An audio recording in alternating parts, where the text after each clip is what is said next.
Well, what am I supposed to do? You won't answer my calls. You change your number. You won't listen to my podcast. I mean, I'm not going to let my podcast be ignored, listener. Fatal Attraction is coming up next.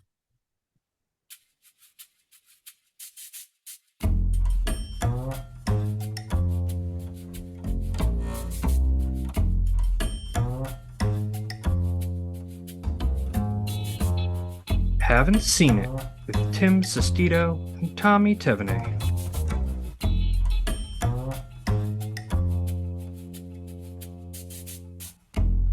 Hello, everybody. Welcome on in. Thank you all so much for listening today. This is a podcast where one of us is watching a movie for the very first time. And today, I believe that's myself. Tommy, you have seen Fatal Attraction, correct? Yeah, I mean, to be fair, the first time I saw this was earlier this year, but we're continuing our Michael Douglas sex movie capades. We did Basic Instinct earlier this year, and this is the second one. I like this movie a lot too. So, The Michael Douglas sex thriller trilogy. It's quite a it's not the trilogy you'd think Michael Douglas would make, but he has it. It's part of his legacy. yeah, all the erotic thrillers that Michael Douglas was a part of. So, we thank him for that. It was led to some interesting movies. So, Tommy, before we dive deeper into Fatal Attraction, you know we like to support movie theaters on this podcast. Have you gone to the movies lately? Did you see Yeah, anything good? yeah. So about a week ago, I went to go see the horror movie making news around the area, Terrifier 2.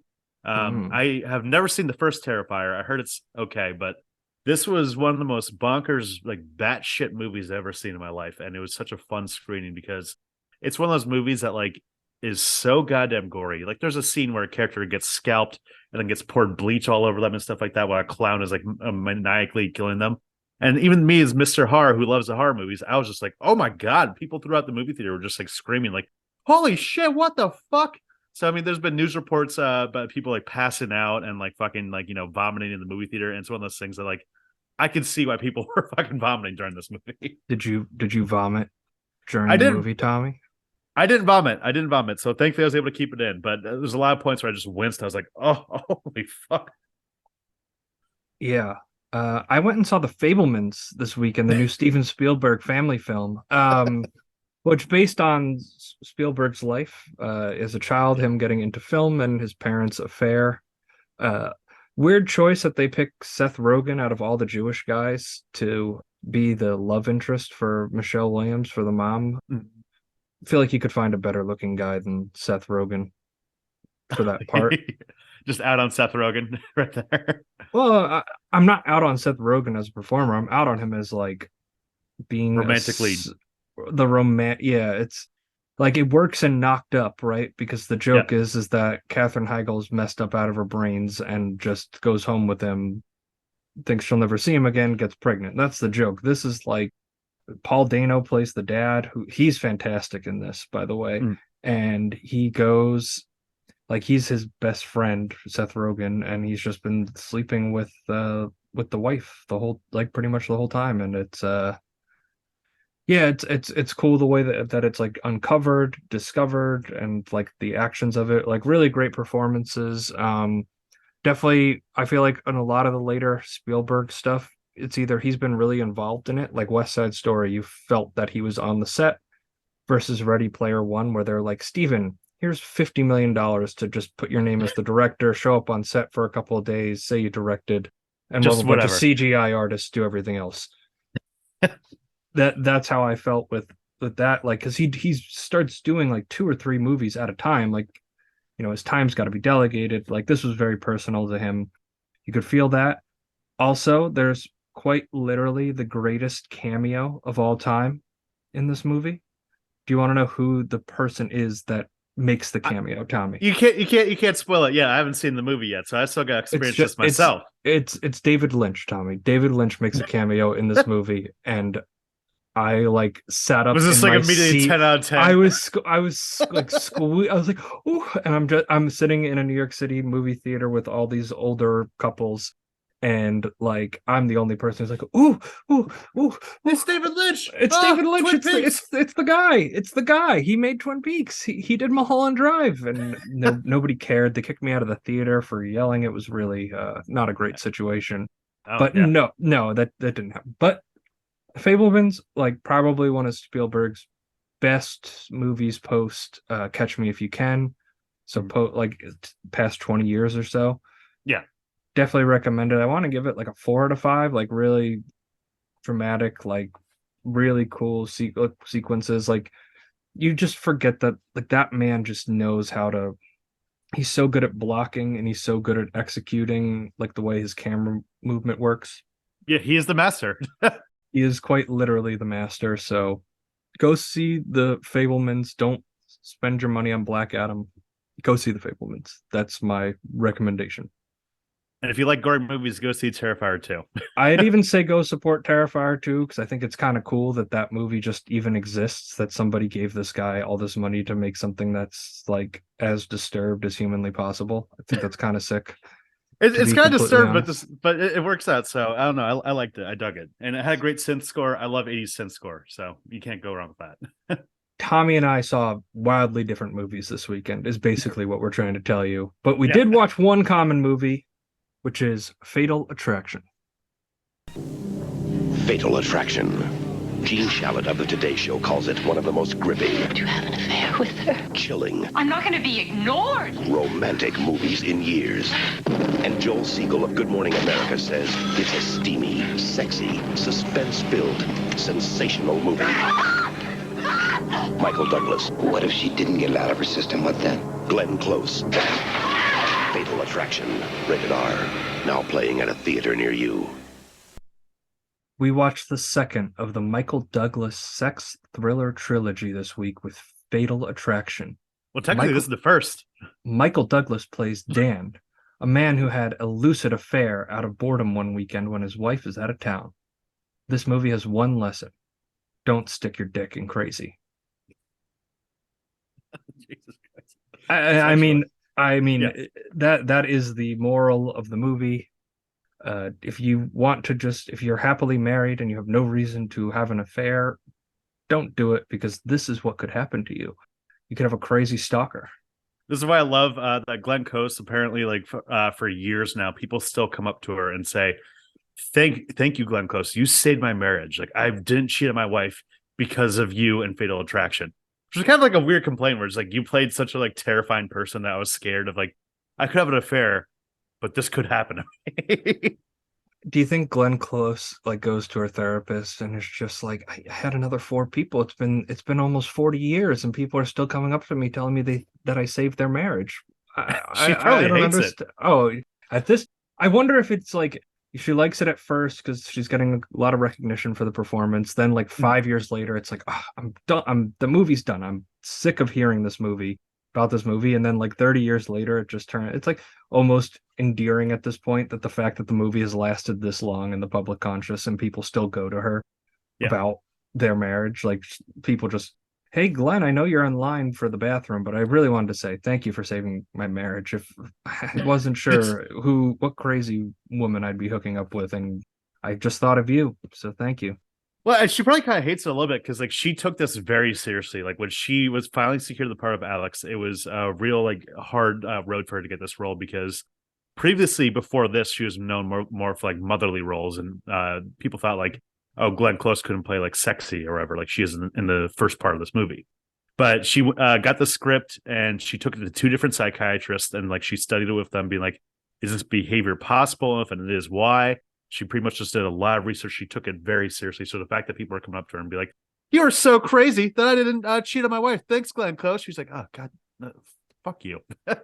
Well, no, then maybe it's like a testament. It's like she did all that work and she's still hearing about her performance. I mean, she did do her job. She did it Yeah. incredibly well. I want to say she's better than Sharon Stone because we're going to probably make callbacks to Basic Instinct.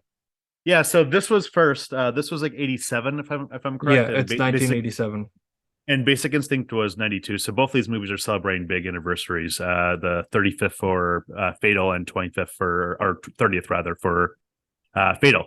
But apparently Sharon Stone was up for the part of Alex in this movie, and she would have been too young at the time, and it wouldn't have made sense. Would have been way too young. Yeah, I think there's something about like the maturity of Alex where Michael Douglas probably, in his head is thinking like, okay, this woman's in her mid-30s.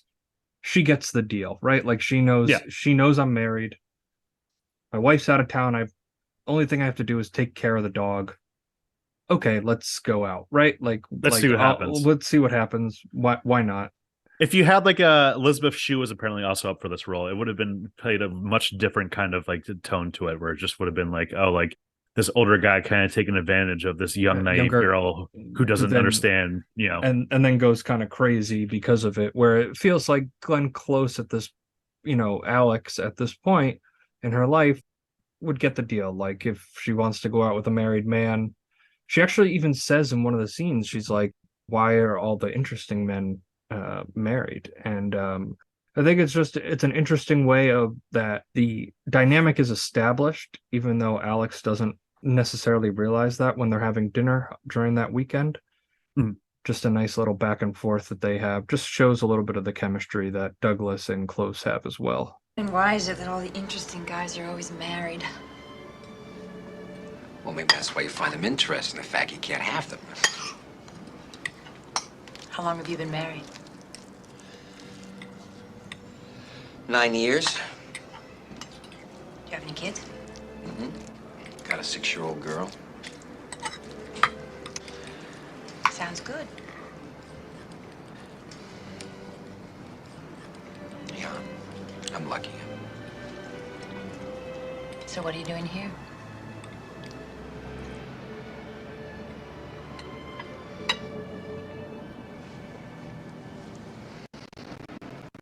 Boy, I asked. I really am.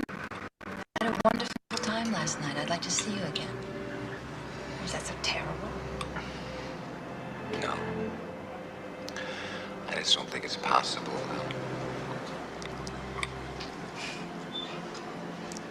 It's really strange. I feel like I know you already. I just want to know where I stand.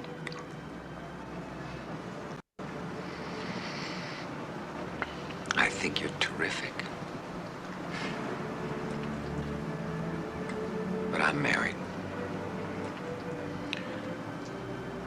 What can I say?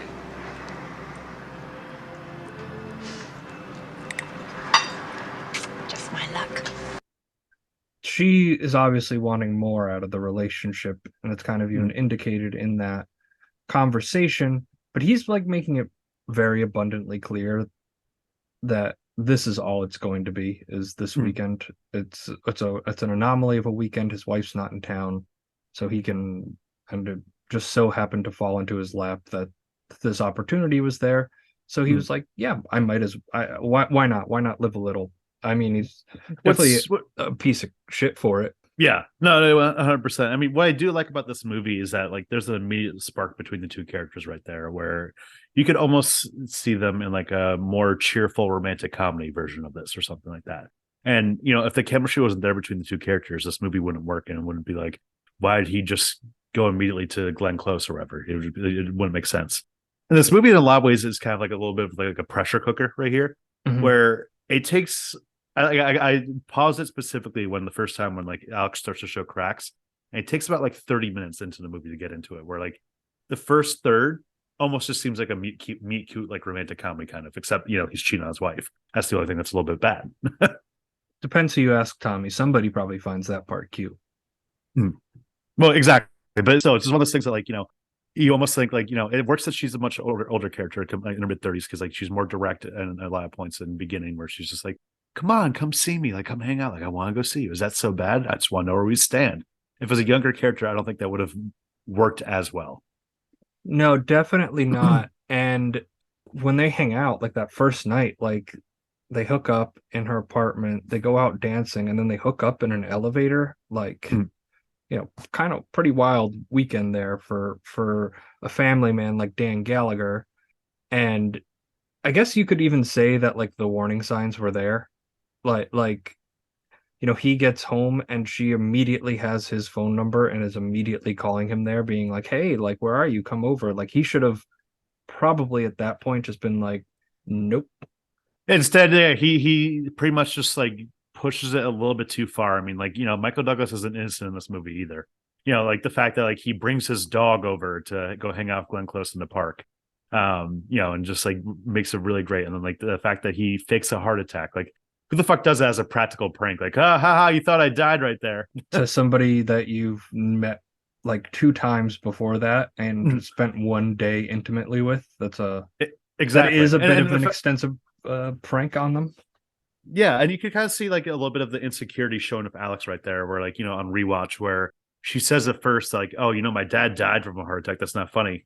And then she jokes and it plays it off because she realizes that makes that Michael Douglas very uncomfortable. She's like, oh no, I'm just joking. Don't worry about it. Because she doesn't want to make this guy uncomfortable. She wants to attract him. And then you find out later in the movie, wait, her dad actually did die of a heart attack and she was just trying to play nice. It just Yeah, I noticed that, and I wanted to bring that up because I mean he also starts playing not equally crazy, but starts playing crazy when he like breaks into her apartment. That's when he finds that out. I think this is right after they're selling the apartment to move to Westchester. Him and his wife, Beth, who we'll get into because she's the best. She's like literally cookie cutter, the greatest wife you could ever possibly imagine. And this man cheats on her. And yeah, they're selling their apartment in New York City to move to a house in Bedford, New York. And he walks into the house, and there sits Alex talking with Beth as an interested buyer because he's cut off all communication with at the office. I think he changed the phone number at that point too, right? Like he unlisted and changed the phone number on the house. So then she's just sitting there. Imagine getting home from work and seeing the woman you had an affair with talking with your wife. That's some scaries right there. Yeah, exactly. Where it gets to the point there sometimes where it's just like, oh my god, like Michael Douglas, like you said it earlier when we were texting about this, that Michael Douglas just like has that look on his face throughout this movie, like especially when things get a little bit more and more, where he's just like, I made a huge mistake. Like, oh god. I actually had a thought. In Arrested Development where there's like Yeah, the Job. running Yeah. well, there's Job, I made a huge mistake, but then there's also the running gag that the dad has where he has the one-armed guy who's just like, that's why you don't eat ice cream in the car or whatever, and Yeah. he does some extensive prank. Like this felt like one of those pranks where it's just like she's gonna take her arm off and like pull off the wig and be like, and that's why you don't have an affair on your wife. And what I love about this movie is that like they don't make it out to like Michael Douglas's family life to be this awful, boring thing, or his wife is just some like, nag or something like that, or she's a loving person, his wife, and he has a loving family life, and just one of those things that's just like, this guy got bored and he made a mistake. He cheated on his wife, and It's very plain, simple, to the point where it's just like, okay, this guy messed up. See, like I didn't realize at first like how old Glenn Close was when this came out. I always like to go in pretty blank slate, and then I didn't recognize who this was at first, but like when they're going out to the party, it's like the first scene of the movie, and Jane Krasinski from 30 Rock is the babysitter in the movie. But I didn't realize who that was. I just saw like young blonde, and I'm like, is he about to have an affair with the babysitter? Like what's going to happen here? Obviously, she was in like literally one scene, and that did not happen. But then I was like looking up, like, who is the babysitter? She looked familiar, and it was Jane Krasinski. So always funny where you see these people in the smaller parts, like because she was in Vacation too. Like I think that was like one of her first movies in '84. Yeah. So I mean, she was just like trugging along right there. So I mean, like I would hate to see the version of this that's just the younger person. I mean, I'm trying to remember. This is a movie that I feel like that's been ripped off so much, and like there's so many like imitators of this, like The Hand That Rocks the Cradle, which was like The Nanny from Hell or something like that. Or remember Swim Fan? That movie came out, Yeah. like, yeah, where it's just like, oh, like the same thing. Or they even made like a Beyonce version of this or something like that. Whereas like Ali Larder was the person or something. Yeah, the age gap feels, it's good that there's no age gap, because with an age gap comes like a level of control that like you would need to then define in the character's maturity.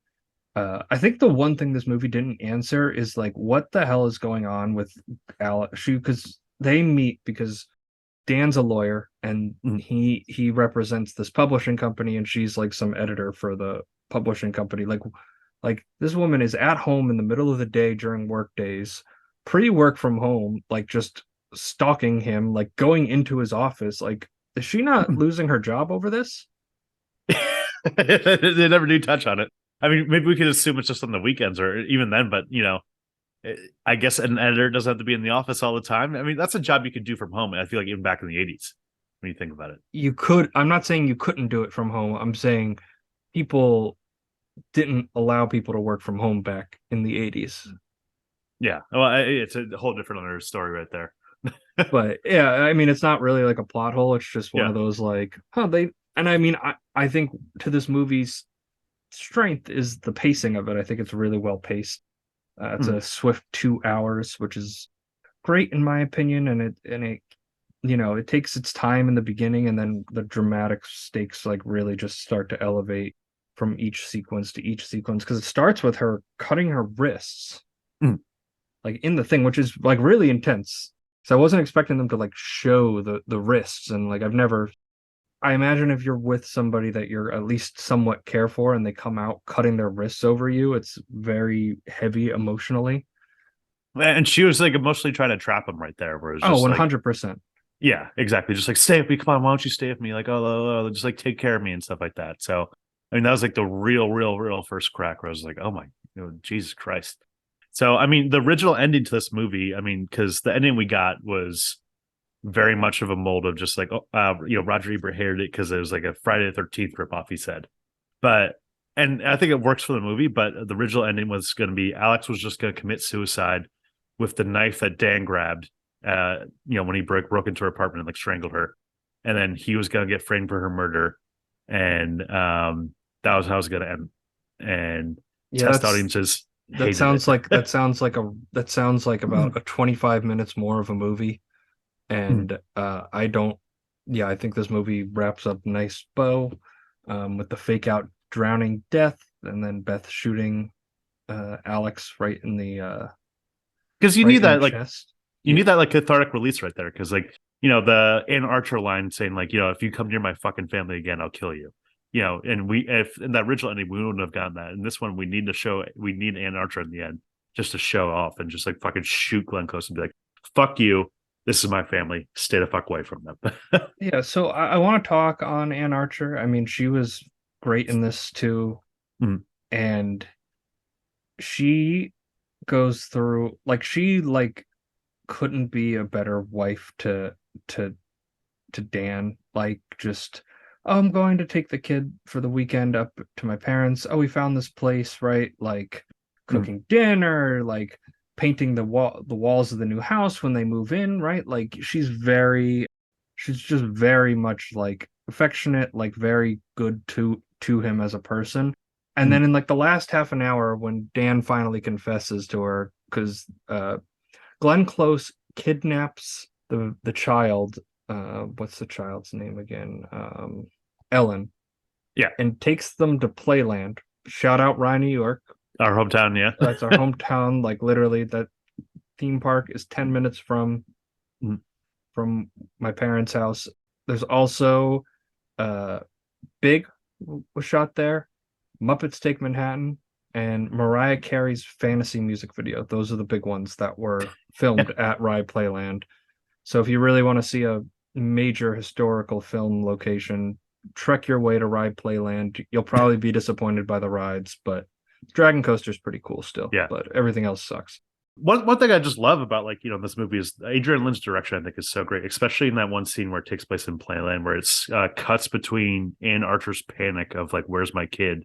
and the music just swelling, and then immediately cuts right back to Playland, and it's like a little peaceful. But the way that Glenn Close's face is, like, the kids like hates the fact that they're on this roller coaster right now. They're not having a good time, and the whole entire time, just like it's like they're a little pressure cooker. We're thinking like, she gonna kill the kid right here? Yeah. And in terms of like that direction, because it just paced so well, because Dan tells Beth that it happens, and I actually don't think she was going to kick him out until it came out that she was pregnant, right? Like he said that he got her pregnant. Do you think she was actually pregnant, Tommy? I think maybe so. I mean, didn't he like confirm it with the gynecologist or something? He said he called the gynecologist at one point, and the gynecologist said, "Congratulations." Oh, was that okay? Yeah, I wasn't sure. It wasn't super clear because yeah, he was telling his friend Jimmy at work about it, like in the library. I'm like, you guys should probably be doing this conversation. I know you want to make the scenes more visually distinct, so you put it in the library at the law firm and not in his office that we've been to a couple times. But maybe that conversation should be had in a office in a private space. That would be my personal recommendation if I'm going to talk about the affair I had with my wife with the editor of one of our business associates. That's just a recommendation. Just a recommendation. One of the other really nice tense things that the director, What, Adrian Lin, yeah, one of the really nice tense moments is the way that he builds up the phone calls that Alex makes to Dan, and when they move into the new house and they're moving in and like the phone starts ringing and Michael Douglas just says that look on his face of no, you did not find this number already, right? And it turns to be a fake out, but I was like, oh Jesus, is she calling already? Like, Yeah. like literally moving in. They focus on the phone so much throughout this movie that whenever you hear a phone ring, you immediately think, "Oh my God, is that Glenn Close about just like go over and over and over and over again?" So it just becomes just a very tense thing where no matter what happens. I mean, this is pre-caller ID. You had no idea who was going to be on the phone when you picked up right back then. So thank God we have that now. Yeah, sounds like a hellish way to live, huh? Well, speaking of, because we did have this conversation, we should probably expand on it more. Making Fatal Attraction in 2022, which I learned today that they actually are doing. Yeah. Tommy was telling me about that. But, because with technology, with tracking, with like so many different forms of messaging, right? Like, I feel like you could do a good modern take on this. Yeah, we're like, Alex or whatever, she like makes like other Instagram accounts over and over again just to like keep on like message him or something. Or FaceTimes him or something, or does all this stuff. So the cast is going to be interesting. It's going to be Lizzie Kaplan. She's going to be playing Alex. And then connecting it back to, last week when we covered the Mighty Ducks, Joshua Jackson, the kid who played Charlie in the Mighty Ducks, is going to be playing Dan Gallagher, the Michael Douglas role. That blew my mind right there. I hope that it's like canonic. I hate canon, but I hope it's tied to the Mighty Ducks somehow. Like he just has like a Ducks jersey hanging in his office or something like that. Like that would be pretty sweet. I'm not gonna lie. He quacks though when he's getting like blown in the fucking elevator. Quack, quack, quack. What happened with your mom and that hockey coach? Well, I thought he was gonna be my dad, but he just kind of hit it and quit it. That nice emotional connection that they then the Mighty Ducks. Due to the Mighty Ducks. Yeah, that would be a nice little tie-in there. Yeah. So I guess we'll see what's it going to be streaming on? Do you know? It's gonna be on Paramount Plus. So and then what's her name? I forget who's playing the Ann Archer role. But regardless, it's fine. Whatever. It'll be. I think it'll work well for a TV show because I feel like that's something that you can even make that even more of a pressure cooker, which just builds up a little bit more throughout the episode to give it a little bit more time. And you could take more time to develop the characters too. And make it maybe more understanding why he cheats on his family a little bit more. Because that's the one thing that, like, in this, the only reason I can give him is he was bored and pissed off he couldn't fuck his wife after they went to that party that night. Yeah, that really feels like, and there's obviously just a mutual attraction between the two, which is apparent. But yeah, it like there's no reason that man should be cheating on his wife. She offers nothing but love and admiration. But Beth has like a hellish thing. Like she learns that Michael Douglas cheats on her. He moves out. And then she goes to pick up Ellen at school. Ellen's gone. She's like driving. Great security at the school. Yeah, she's like driving. She's like driving, I guess, into the city or something, and gets into a car accident, is in the hospital, like kind of takes Dan back because, her brain's like all messed up now. And then she gets home to take a bath finally after leaving the hospital. And Glenn Close is just standing in the mirror with a knife ready to kill her. Like, that's a pretty rough 3 days. I'm not going to lie to you, Tommy. So this is the one question of this movie that I think we need to ponder about. Do you think after this movie, Glenn Close is dead, do Michael Douglas and Ann Archer stay together? They stay together for like 3 years. But it just like lingers, and then they're going to get into a fight. And then like it's just gonna be like, well, you cheated on that. You cheated on me with that woman that tried to kill me. So, kind of a trump card. Like he can never win an argument ever again. Exactly. That's it. That's it right there. It's like, remember when you like fucked that girl who like stole our kid and like went to Playland? Like Who remember murdered our that, Dan? kids? Who murdered our kid's rabbit and like Yeah. put it in a stew? Do you remember? Because you thought with your dick, Dan. Do you remember that? I can't imagine that they stay longer together than like a year because I feel like that just like eats up inside so long and they're just like, yeah, like not only did you cheat on me, you cheat on me with the most fucking psycho person you could have possibly cheated on. I want to showcase a little bit of her craziness when she leaves the tape after she pours the acid on his car and completely ruins it in a parking garage. Mm. And he's driving home in an Avis rental car, and this is the tape. Hello, Dan. Are you surprised? This is what you've reduced me to. I guess you thought you'd get away with it. Well, you can't. Because part of you is growing inside of me, and that's a fact, Dan, and you'd better start learning how to deal with it. Because, I feel you. I taste you. I think you. I touch you.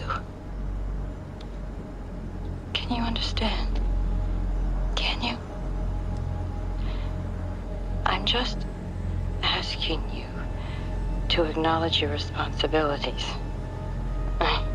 Is that so bad? I don't think so. I don't think it's unreasonable. And, another thing is that you thought that you could just walk into my life and turn it upside down.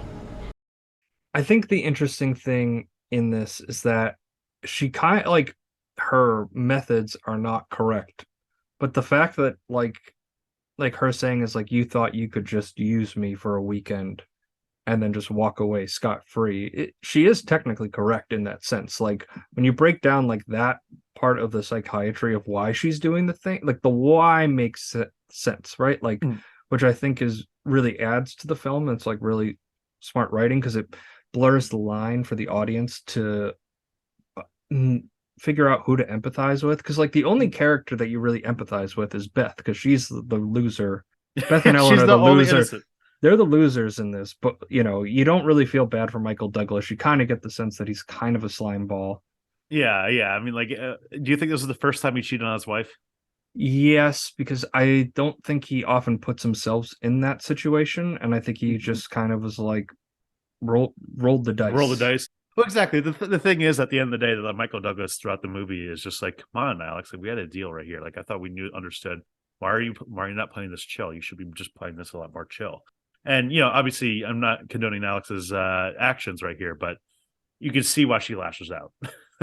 Yeah, I mean, she kind of just bears her soul to waste in that tape, and then she kind of goes off the deep end, which got cut off, where she's just like, yeah, I don't even think you like women, and then she starts calling him some homophobic slurs that I will not use, but it starts with an F, and her motivation is correct, and I think it's a lot of times it's very difficult to get the villain's motivations down packed in these kind of movies, and I imagine most of the imitators, that's where they fail. Yeah, I bet they make it just more so just like this character is just straight up psycho and just like way too unhinged, way too over the top, like almost cartoonish or something like that. And Alex feels for the most part nuanced. I feel. Yeah, she's a little nuanced. I mean, her actions are not. Yeah, at a certain point, especially but in the final act, it just becomes like she's Mrs. Voorhees with a knife or something like that. Yeah, and I think if you did the sane version of this movie, right, where he walks into the apartment and they're sitting there and the wife has tissues or whatever, and she just like literally that's all that had to happen was she just tells the wife to get her revenge, and she's totally justified, and nobody's like, even the stalkery points up to that point, and then it's a boring divorce movie. Kramer versus Kramer. Michael Douglas, the divorce movie, the unfun Michael Douglas sex comedy. Yeah, the very unfun Michael Douglas sex comedy. I am a star. I'm a star, I'm a star, I'm a star. I am a big, bright, shining star. So, Tommy, in your opinion, who is the star of the movie? Who gives the best performance, in your opinion? I think that this is Glenn Close's movie. At the end of the day, I believe in this movie, just has like one of the most iconic '80s villains, one of the best villains I feel like we've seen in movies like ever. Where it's just a Yeah. very nuanced role. It's just a very like controlled role. Where the whole movie hinges on her. If she is too cartoony, if she's too over the top, this movie doesn't work. And it becomes just like a fucking just campy laugh fest or something. And she straddles the line very well in this. Yeah, and I think part of it is like her like the way the score, because it's not really scored all that much, and then just like some notes that like kind of like heavy to emphasize the emotions more. Like I think it really adds to her performance. And I think it's just the way that she keeps her tone very sane all the way through, even though her actions don't match that. Mhm. And think about like one of the most chilling moments is when she drops Ellen off back at the house and she goes, "Can I get a kiss on the cheek?" Mhm. Like that's so disgusting when you think about it. Yeah, exactly. It's just like really disturbing at the end of the day. I mean, like, obviously the last act has that like little moment with the knife or whatever, and that's thrilling in its own way. But I think like one of the moments that really hit me on this rewatch was when she just tells Dan, like, I'm pregnant. Just that alone. And just you can see Michael Douglas's face just immediately being like, oh, what did I get myself into? It's just chilling in the way she says it, and just like, I'm gonna keep it. Like, you have to face your actions, Michael Douglas. See, I still think she might be faking it, to be completely honest with you, but I don't know. I don't know for sure. Mhm. But I mean, the audiences loved it. This movie had a $14 million budget and it grossed close to 300 million, I think, for an R-rated movie in the late 80s. That's pretty incredible. Yeah, 320.1 million. I don't think a movie like this would do the same. I mean, like literally, now this is something you'd see on HBO, like they're doing the Paramount Plus series. This is not the rock thriller. I feel like has gone away. Really, Yeah, well, it's gone it's not away. really.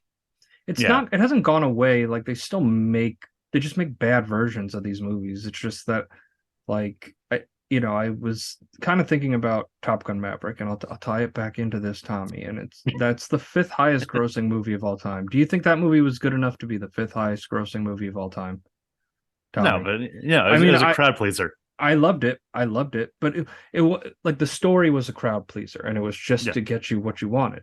But all Mhm. it's telling me is that audiences were craving like real action and like real choreography and not green screen nonsense. Mhm. And like the problem with all these shows, because all these studios with the streaming now, they're stretched so thin. They have to make every dollar count. So everything's going to be on these cheap CGI backgrounds. It's not going to look very good. So like that's what's gonna happen with this. Like some of the like when he's driving, like he's literally driving on the FDR. Like I recognized one of Mm. the tunnels that he like went through. Like I've driven through that myself. It like they shot on location. They spent the money. They did the scout locations. Like that doesn't happen in movies, and especially in these adult dramas because they want to keep the budget at $20 million, and you have to Yeah, pay the cast so sometimes. much, so they just spend all their money on to they put all the money on green screens and just some effects for things, but people don't want to go and spend $20 to sit and watch a dramatic movie shot on a green screen. They just don't. Mhm. Yeah, I mean, like, there's pretty much just the on location shooting right here is just what makes this too. So, I mean, I love Adrian Lynn's direction right here. Apparently, the other people up for directing were like Brian De Palma. Brian De Palma was almost going to direct this movie, and then he said, "I don't want Michael Douglas to star in this movie." And the producers were like, "No, we're going with Michael Douglas. Fuck you." And John Carpenter almost directed this too. That would have been cool, the Carpenter take on this. But I The think Lynn, Carpenter would have had much more of like the score would have been much more emphasized in the Carpenter Mhm. version. And Exactly. it would have been more horror. Like 'cause this isn't really horror, it's just No, thriller.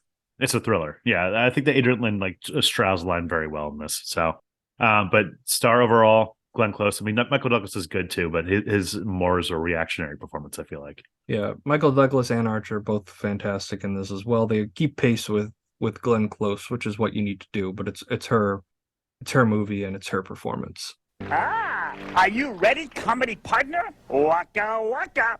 Tommy, would Fatal Attraction work as a Muppet adaptation? I mean, they did shoot Muppets Take Manhattan at Playland. Yeah, so there's that right there. I mean, literally, all this movie would be Miss Piggy would be Glenn Close, and Michael Douglas would be Kermit. That's literally the fucking movie right there. That's perfect. Yeah, I just don't think like I'm just thinking Team America with the marionettes, right? Like they'd have to go that over the top, right? At the Just like beginning. them having sex in the kitchen, but it's just fucking puppets. But it's Yeah. like, oh, I'm not gonna be. I can't do a Miss Piggy. Yeah, we can't do good Kermit, Kermit, I'm not gonna be ignored, Kermit. Kermit, don't you ignore me. How is my piggy? Yeah, and Archer would be the human. Yeah, Ann Archer's the human, just so you emphasize like Ann Archer, why are you married to a Muppet? Don't even discuss it whatsoever. So. Yeah. Oh no, you just like the Ellen's just like half like Muppet bottom, human top. Jesus Christ. No, that wouldn't work. The hybrid right there. Yeah, I think exactly. it's safe to say that this movie would not work as a Muppet adaptation. Not at all. Not at all. Tommy, review time. Give me your score out of 5. All right. So this is the second time I watched this movie this year. I'm really caught up in the Michael Douglas of it all. But I think that Glenn Close just gives such a great nuanced performance right here, and just a really all-time villain right here. And the direction, I think, really keeps this movie engaging. And while a lot of this is just talking, you're just engrossed throughout. And I'm gonna give this 4.5 out of 5. This movie, I think, is a really fun rewatchable, and it's just crazy just seeing how it plays out over and over again. All right. Yeah, I think I'm between a 3.5 and a 4 out of 5. I get very awkward when the protagonist is I don't always love when I need my protagonist. I need to be able to latch on to him. And obviously within the first 10 minutes of the movie, he makes a decision that makes it very difficult for you to latch on to him. But I think I'm going to go 3.5 out of 5. And it's just more at a personal taste than anything. This is an excellent movie, well directed. Michael Douglas gives a great performance. Glenn Close gives an iconic performance. It really is a pressure cooker, and it lasts all the way through to the end of the movie. For me, I think it could have used a little more into why Michael Douglas has the affair. It's just like this looming question of just like, you have this perfect family life. Like, why would you do this, man? And we don't get anything of that. And like, we could have used 1 minute of him explaining it to Jimmy or something like that. I literally just think that like that one scene of like him trying to about to have sex with his wife, and he's like very excited, and then the kid jumps into the bed and is just like, oh, just for the one night, and just like he's just tired and exhausted of his family life, and he misses like the excitement. And Glenn Close was that spark. Unfortunately, it was not the right spark, but was a spark. Yeah, not the greatest spark. Maybe perform worse, Michael Douglas. That would be my recommendation to you if you're going to have an affair, is to be bad at sex, and then that way the woman never wants to talk to you again. One way. That's one way to do it for sure. All right, Tommy, any final thoughts? All right. So thank you guys so much for listening. You can follow us on social media at CNETPod. That's on Twitter, Instagram, and TikTok. And while you're at it, leave us a 5-star review, Apple, Spotify, wherever you're listening to your podcast. Really helps out the show. And next week, we're doing a Thanksgiving classic, Planes, Trains, and Automobiles. Woo! Chugga, chugga, chugga, chugga, chugga, choo, choo. Planes, Trains, and Automobiles next week. Thank you all so much for listening today. We'll see you all next week.